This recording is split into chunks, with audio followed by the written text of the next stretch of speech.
बिस्मिल्लाहिर्रहमानिर्रहीम, अस्सलाम वालेकुम। सारा मेरा सलाम कबूल कीजिएगा। सारा यूट्यूब चैनल, फेसबुक पेज पे आपको खुशामदीद कहता हूँ। गुड मॉर्निंग, सुबह का सलाम और अल्लाह ताला के हज़ूर आपके लिए सेहत और तंदुरुस्ती की बेशुमार दुआएँ आप पे, आपके अहल खाना के लिए, जहाँ जहाँ मेरी आवाज़ पहुँच रही है और जिस जिसके लिए भी पहुँच रही है, मुसलमान, सिख, ईसाई जो भी हैं, सबके लिए मेरी अल्लाह ताला की हज़ूर दुआ है कि आप लोगों को सेहत तंदुरुस्ती दे, शादमानी कामरानी दे, आपको, आपके अहल खाना को अपने मान में रखें। आज जुमेरात है, 15 सफ़र है, 30 जुलाई और सावन की 15 तारीख है। आज का सुबह का जो वीलॉग है उसमें सबसे इम्पोर्टेंट चीज़ ये है कि 5 अगस्त में 3 से 4 दिन रह गए और इन 30 से 4 दिनों में जो अलीमा खानम है वो एक आज या कल में एक बड़ा ऐलान करने जा रही है। ये ऐलान क्या है और इस बड़े ऐलान में क्या चीज़ें हैं, वो असल में पीटीआई के वर्कर या पाकिस्तानी अवाम के लिए एक सरप्राइज़ भी हो सकता है और एक उनके लिए एक जिसे कहते हैं ना कि मोरल बूस्टर, वो भी हो सकता है क्योंकि इसमें कुछ पॉजिटिव चीज़ें भी हैं, उसके इंडिकेशन आज आने शुरू हो चुके हैं। आज का मेरा वीलॉग इस पे बेस कर रहा है। दूसरी इंपॉर्टेंट चीज़ ये कि आज़ाद कश्मीर की कानून साज असम्बली के अंदर तमाम जमातों ने, सिवाय नून लीग के, क्योंकि नून लीग तो बेनिफिशियरी होते किसी नून बंदा समझने तैयार नहीं कि उनकी तो आंखें माथे पे चढ़ी हुई हैं, उन्होंने एक करारदाद पास की है और ये करारदाद मैं समझता हूँ बड़ी फैसला कुन है। अगर हमने पार्लियामेंटों की भी बात नहीं सुनी तो फिर हमारे पास हाथ मलने के लिए कुछ नहीं रह जाएगा। एक लड़ाई कुछ इस तरह चल रही है कि मुझे तो ऐसा लग रहा है कि जैसे 1971 में भुट्टो और मुजीबुर रहमान के दरमियान एक चपकलिश चल रही थी। मुझे कहीं कहीं कुछ ऐसी झलक आती है, जुमलों के अंदर भी, किरदार के अंदर भी, भुट्टो बा मुकाबला मुजीबुर रहमान। इसका नतीजा क्या हुआ था ये आप सबको पता है। और कश्मीर की जो सूरत हाल है, मुझे वो एक मुहावरा मैंने शायद कल भी आपसे दोहराया था कि कहते हैं कि जब रोम जल रहा था तो नेहरू बांसुरी बजा रहा था। कश्मीर जल रहा है और ये लोग पीपल्स पार्टी और नून लीग जिस तरह इक़्तिदार की हविस में एक दूसरे को पकड़ के घसीटते फिर रहे, बड़ी मैं समझता हूँ बदकिस्मती की बात है। मेरा आज का व्लॉग इन 3 चीज़ों पे है। हाँ, जो अलीमा बीबी का मैं आपको कह रहा हूँ कि वो बड़ा ऐलान करने जा रही हैं, उस ऐलान से पहले पहले ही कुछ चीज़ें जो हैं वो सामने आने शुरू हो गई हैं। मिसाल के तौर पर महमूद अचकज़ई साहब ने भी आज एक बड़ा ऐलान कर दिया। इससे आप ज़रा सूरत हाल आपको समझ आएगी कि पीटीआई करने क्या जा रही है और पीटीआई का 5 अगस्त को टारगेट क्या है और ये टारगेट कैसे हो गया और क्या ये टारगेट मुमकिन है या नहीं है, ये मेरा है। और अलीमा खानम ने इस ऐलान में जो उनकी अचीवमेंट्स हैं उसको सामने रख के बात करनी है। लेकिन इससे पहले मैं ज़रा ईरान की सूरत हाल पे आपसे बात करना चाह रहा हूँ। जो अमरीकी सदर है उसका जो बयान है, मैंने कल भी कहा था कि बड़ा हमला होने वाला है, उसने कहा कि हम बहुत सख्त किस्म का जवाब देंगे। दूसरी जानिब नेतन्याहू जो है वो अमेरिका में बैठा हुआ है। नेतन्याहू ने ईरान के न्यूक्लियर उसके हवाले से जो इन्फॉर्मेशन उसकी एजेंसी के पास थी वो सारी अमेरिकन के साथ शेयर की हैं। और यहाँ तक कहा जा रहा है कि एक क्लिप मैंने देखा जिसमें खुद अमेरिकन कुछ लॉबियस्ट जो हैं वो नेतन्याहू को इस बात पे कन्विंस कर रहे हैं कि आप जब मुलाकात हो आपकी डोनाल्ड ट्रंप से तो आप उसको इस बात पे राज़ी करें कि वो अमेरिका के ऊपर, ईरान के ऊपर एक फैसला कुन हमला कर दे। अब ये सारी सूरत हाल जब आप देखेंगे तो कुवैत का वफद पाकिस्तान आया हुआ है और वो इस टाइम का गुज़िश्ता रोज़ उन्होंने मुलाकातें की पाकिस्तान की अस्करी क़यादत से और पॉलिटिकल क़यादत से। सऊदी अरब को इन्वॉल्व कर दिया गया है इराक़ के अंदर, क्योंकि अमेरिका के पास पैसे मुक गए ने सऊदी लानगे अपनी जान बचाने के लिए। ये सारी सूरत हाल में आप हैरान होंगे सुन के कि पाकिस्तान में पेट्रोल 1 रुपये बढ़ के 1.5 रुपये मज़ीद बढ़ा दिया गया। पूरे ईरान में CNG फ्री कर दी गई है। आपने ऐसी कभी खबर सुनी है कि जिस मुल्क में जंग हो रही है वहाँ पे पूरे मुल्क में CNG फ्री हो गई है कि आप जितनी मर्जी इस्तेमाल कर लें, और जो मुल्क उससे दूर बैठा है और सुलह करा रहा है उस मुल्क के अंदर पेट्रोल जो है वो इतना महंगा हो गया कि बंदे उनको ख्वाब देखते कि यार हम किसी दिन टैंकी फुल कराएं। कोई बंदा कह रहा है मैंने टैंकी फुल कराई तो लोग रश करते हैं कि पता नहीं मंगला रहेगा टैंकी फुल कराइए। पाकिस्तान के अंदर इस कदर सूरत हाल खराब है और जिस मुल्क के अंदर है, जिस पे ईरान हमला करने जा रहा है, अमेरिका हमला करने जा रहा है, बड़ा हमला करने जा रहा है, उसे पता चले CNG बिल्कुल फ्री हो गई है। और वहाँ पे आप सलमान अकरम राजा की मैं एक वीडियो देख रहा था कि वो होटल के 7वीं पता नहीं मंजिल पे है, तो वो नीचे तेहरान को देख कर उन्होंने कहा यार लगी नहीं रह जंगे, हर चीज़ पुरसकून है, लोग अच्छे तो ही लगता है। पाकिस्तान को देखो तो लगता है साइड पर जंग पाकिस्तान ही चल रही है, हर चेहरा उदास, हर चेहरा परेशान है। बहरहाल चलें छोड़े जी, अब आए अलीमा खानम की तरफ।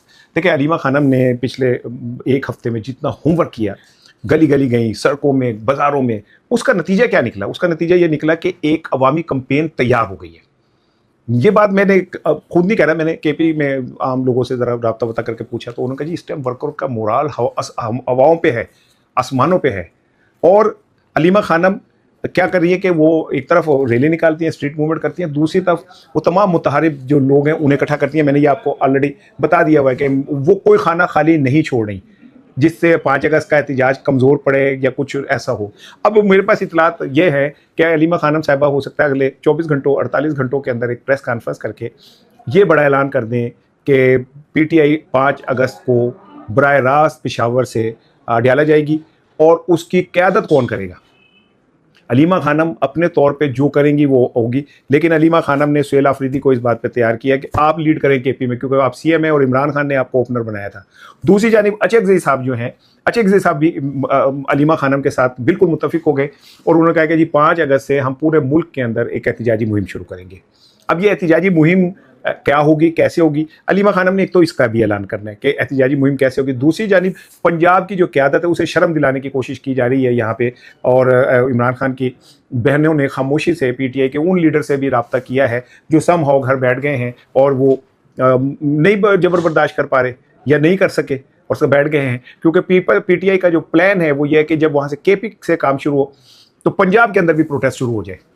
और दूसरी जानिब अगर जैसे कि महंगाई है, लोग तंग हैं, पेट्रोल, बिजली, गैस, आटा, चीनी, पीटीआई की कोशिश ये है कि ये नफरत है इसको यूटिलाइज किया जाए और इसे यूटिलाइज करके इसे एहतिजाज के अंदर कन्वर्ट कर दिया जाए। अब इसमें कितनी कामयाबी होती है इसके ऊपर डिपेंड करता है पंजाब की क़यादत पे, कि पंजाब की क़यादत केपी से, मैं अब आपको एडवांस बता रहा हूँ कि केपी से तो एक बड़ा शो 5 अगस्त को होने जा रहा है। ये सुहेल आफरीदी की अपनी क्रेडिबिलिटी का भी मामला बन गया, उसकी इज्जत का मामला भी बन गया, उनके सर्वाइवल का भी मामला बन गया।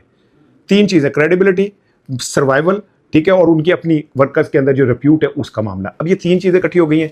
मेरे पास इतलात ये हैं कि चाहे कुछ भी हो जाए ये जलसे को कामयाब किया जाएगा। लेकिन यहाँ से जो है अलीमा खानम तुर्क का पत्ता हाथ में लेके बैठी हैं और उन्होंने अडयाला की तरफ मूव कर देना है।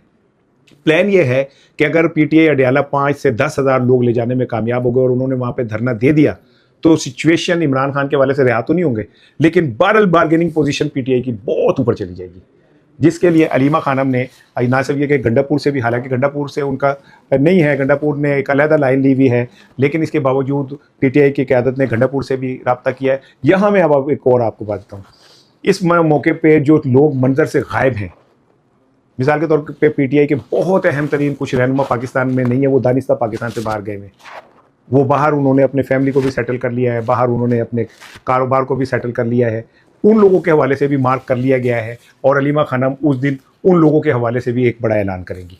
दूसरी चीज़ ये कि ये 7 ज़रा गुफ्तगू के दरमियान ये बात आ गई तो मैं आपसे करता चलूँ, मैंने इकबाल आफरीदी साहब का पॉडकास्ट किया, उसमें इकबाल आफरीदी साहब ने बहुत सारी बातें की, मुझे उसके ऊपर केपी से बहुत सारे लोगों का रद्द-ए-अमल आया और बहुत सारे लोगों के ने ये कहा कि आपने इकबाल आफरीदी साहब से ये सवाल क्यों नहीं किया कि आप कह रहे हैं कि जी सारे इकट्ठे होकर अडयाला जाएंगे तो आपके बेटे ने तो ब्लू पासपोर्ट लिया हुआ है।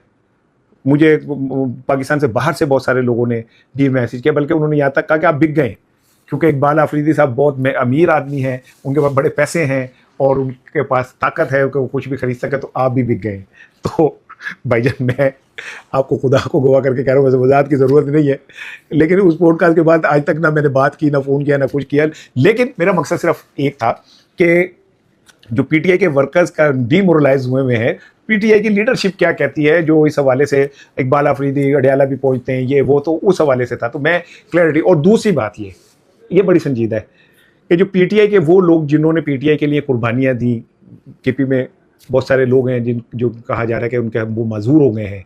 अब मुझे नाम याद नहीं आ रहा, मुझे अमेरिका से एक खातून है, उन्होंने मेरी बड़ी अच्छी सफाई की कि आपने इकबाल आफरीदी का इंटरव्यू क्यों किया, और आपने किया था तो ये सवाल क्यों नहीं किया, आपने अपनी क्रेडिबिलिटी दाव पे लगा दी। उन्होंने कहा कि वहाँ ऐसे वर्कर हैं जो मजबूर हो चुके हैं, जिनके बड़े बड़े कारखाने थे और अब वो ख़त्म हो गए। भाई ये चैनल आपका है, आप जब चाहें एक ऐसा करें कि आप लोग वीडियो 5 अगस्त के हवाले से बना के मुझे भेजें, जो भी पैगाम आपका है, मैं वो सारा पैगाम वीडियो एडिट करवा के 10, 12, 15, 20 मिनट जितने का भी बनेगा, मैं वो पूरा एक चंक जो है ना वो आप लोगों के लिए चला दूंगा। आप कोशिश करें 1 से 1.5 मिनट का आप मैं 5 अगस्त पे पैगाम भेजें, मुझे कोई एतराज़ नहीं है। मैं आप लोगों के लिए वर्कर्स की जो आवाज़ है वो अपने चैनल से आगे बढ़ाऊंगा, क्योंकि मैं तो हूँ ही लोअर मिडिल क्लास का नुमाइंदा। इतनी बड़ी मैंने ऑफ़र कर दी है कि अगर आपका सॉफ्टवेयर मेरे पास 20 मिनट का हो जाता है, 1 मिनट का आप किसी भी लीडरशिप के खिलाफ बोलें और जो आपके दिल में है वो बोलें, ज़रा हाथ होला करके ऐसा कि चलने के काबिल हो, तो अब मैं आपके लिए तैयार हूँ। देखिए, अब केपी हुकूमत ने अब वो जो मराहत वाला बिल था उस पर शोर मचाया, सहाफ़ियों के सज़ाओं के हवाले से, जी ऐ नहीं बोल सकते, वही इमरान शफकत के ऊपर पर्चा किसने करवाया, वज़ीर इत्तलात ने। तो आप में और केपी में क्या फ़र्क रह गया भाई, मुझे बताएं ना, कि अगर आपने भी वही काम करने हैं तो हम किस मुँह से मैं तारड़ साहब को बुरा भला कहूँ, आप भी वही करने जा रहे हैं। भाई सहाफ़ी लाहौर का हो, पेशावर का हो, मैं उनके साथ खड़ा हूँ। इमरान शफकत से मेरे नज़रियाती इख्तिलाफ हो सकते हैं, लेकिन इमरान शफकत को बतौर सहाफ़ी बात करने की इजाज़त है, उसे बात करने की मौका मिले। ये क्या बात हुई कि होलिक हाउस हैं जिनके नाम पे इमरान शफकत बात नहीं कर सकता? सलमान के या और जो नाम लोग हैं उनके नाम पे क्यों नहीं कर सकते भाई? मैं अगर ये समझता हूँ कि इमरान शफकत यहाँ बैठ के उन पर बात कर सकता, तो केपी के जो लोग हैं उन्हें भी हक हासिल है कि वो सुहेल अफरीदी के ऊपर बात कर सके। ये कोई मुकद्दस गाय नहीं है।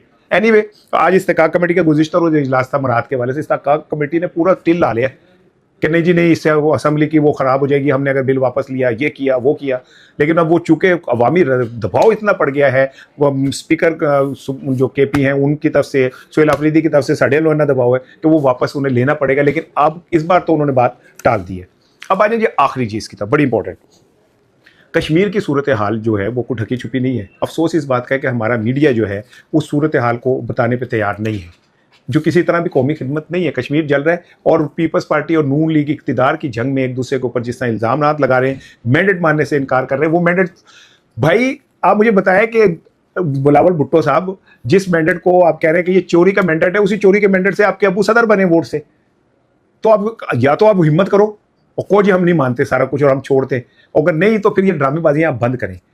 मुझे 1971 का दौर याद आ गया, 1970 का, कि मुजीबुर रहमान और जुल्फ़िकार अली भुट्टो के दरमियान इक़्तिदार की ऐसे ही खींचातानी हुई थी। एक तरफ का ताकत था, एक तरफ का ताकत था, और एक दूसरे को मानने से इनकारी थे। और उस वक्त की इस्टेब्लिशमेंट इस बात से खुश थी कि ये आपस में लड़ रहे हैं, नहीं काफ़ी है। मुझे को जो रावला कोर्ट के हालात हैं, जो रावला कोर्ट की इतलात हैं, वो कोई इतनी अच्छी नहीं है। उसकी गूंज आज आपको नज़र आई उनके जो कानून साज असम्बली है। कानून साज असम्बली में पीपल्स पार्टी, नून, PTI, JKPP, इन सब ने इनकी तरफ से जो साबिक वज़ीर आज़म है सरदार याकूब, उन्होंने एक करारदाद पेश की और उन्होंने कहा कि जनाब अली एक ट्रुथ कमीशन बना ले और उसमें जो कुछ भी हुआ है, भारतीय कोई एजेंट है तो वो भी क्लियर हो जाए, अगर हमारी तरफ से मिस हैंडलिंग हुई है वो भी क्लियर हो जाए, और वो होनी चाहिए। इसी असम्बली में एक बड़ी ज़बरदस्त करारदाद भी पेश हुई है कि ये जो इंतखाबात है इन्हें कलादम करार दिया जाए। अब इसमें पीपल्स पार्टी, PTI, बाकी जमातें सारी एक प्लेटफॉर्म पे खड़ी हो गई हैं और वो कहते हैं कि जी इसे कलादम करार दे दें, इंतखाबात को, इसको मानते ही नहीं है। यहाँ से आप अंदाज़ा कर लें कि कश्मीर की सूरत हाल इस सतह के ऊपर जा चुकी है कि अब वो अगर उनकी जो कानून साज असम्बली है, अगर वो उसमें ये करारदाद पेश हो रही है तो फिर हक तो उन्हीं का ही है फैसला करने का ना। हमको तो हक नहीं है, पाकिस्तान की विफाकी हुकूमत को तो कोई हक नहीं है। आप देख लें इंडिया के अंदर जब जेनजी बाहर आए तो उन्होंने मामला रेफर कर दिया पार्लियामेंट को कि जी पार्लियामेंट में डिबेट कर लेते हैं, क्योंकि उनकी पार्लियामेंट की इज्जत है। हमने सऊदी अरब से दिफाई मुआहदा किया, पार्लियामेंट से नहीं पूछा। हम बोर्ड ऑफ पीस का हिस्सा बने, हमने पार्लियामेंट से नहीं पूछा। हमने ईरान अमेरिका में सालसी के किरदार का फैसला किया, हमने पार्लियामेंट से नहीं पूछा। हमने पेट्रोल के हवाले से बड़े फैसले किए, हमने पार्लियामेंट से नहीं पूछा। तो साड़ी पार्लियामेंट में फिर पूछेगा कौन?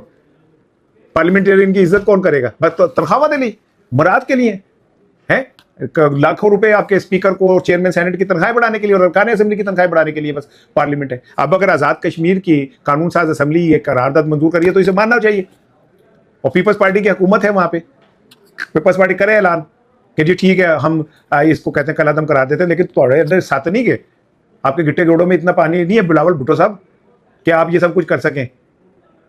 रात को आप सुबह आप चाय कर रहे थे, शाम को आप जनाब अली पैर पकड़ के लेटे होते बकौलो आपके PTI नून लीग जो है। अब आप कह रहे हैं नस्ल दर नस्ल नून लीग जो है ना वो बेईमान है, और मरियम कह रही है ये बड़ी बारीक वारदात डालने में। खैर मरियम कहती है मानना पड़ेगा, उनसे अच्छी वारदात को तो कोई नहीं समझ सकता ना, क्या वो कैबलरी फाउंड के क्या वो ये वो। लेकिन क्या हम इस जलते हुए कश्मीर के ऊपर बैठ के ही ये सब कुछ करेंगे? क्या नवाज शरीफ साहब ने अभी तक एक जुमला भी कहा इस सूरत हाल पे? हाँ, PTI वालों ने गुज़िश्ता रोज़ इजलास किया और उसमें उन्होंने खुल के बात की है कि जनाब कश्मीर में बहुत हालात ख़राब हैं, गड़बड़ हो रही है। PTI की चलो कोर कमेटी ने इतनी बहादुरी का तो मुजाहरा किया कि नहीं किया? जाते जाते एक अफसोसनाक खबर है जी, वो ये है कि PTI के रहनुमा अब्दुल्ला ताहिर, वो गुज़िश्ता रोज़ गुलबर्ग में उन्हें टारगेट किलर्स ने गोलियां मार के कत्ल कर दिया। टारगेट किलर थे वो, बाकायदा उन्होंने टारगेट किलिंग की है।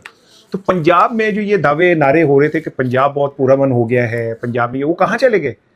मुझे तो ऐसा लग रहा है कि जैसे मैं किसी ऐसे अफसाने का हिस्सा बन गया हूँ जिसमें सिर्फ कत्लो गारत, खून खराबा और खराबी ही खराबी है। मुझे कहीं किसी एक जगह पे भी ऐसा नहीं महसूस हो रहा कि कोई अमन, कोई शांति। बलूचिस्तान के अंदर अब कत्लो गारत जारी है। केपी के अंदर ऑपरेशन शुरू हो गया है, दहशतगर्द मारे गए हैं। अफगानिस्तान से हम हालत जंग में हैं, भारत हम पे हमले की तैयारी कर रहा है। सऊदी अरब के साथ हमने खड़े होना है, ईरान इस पे नाराज़ होगा, अमेरिका की हम गोद में बैठे हुए, चीन खामोश हुआ हुआ है।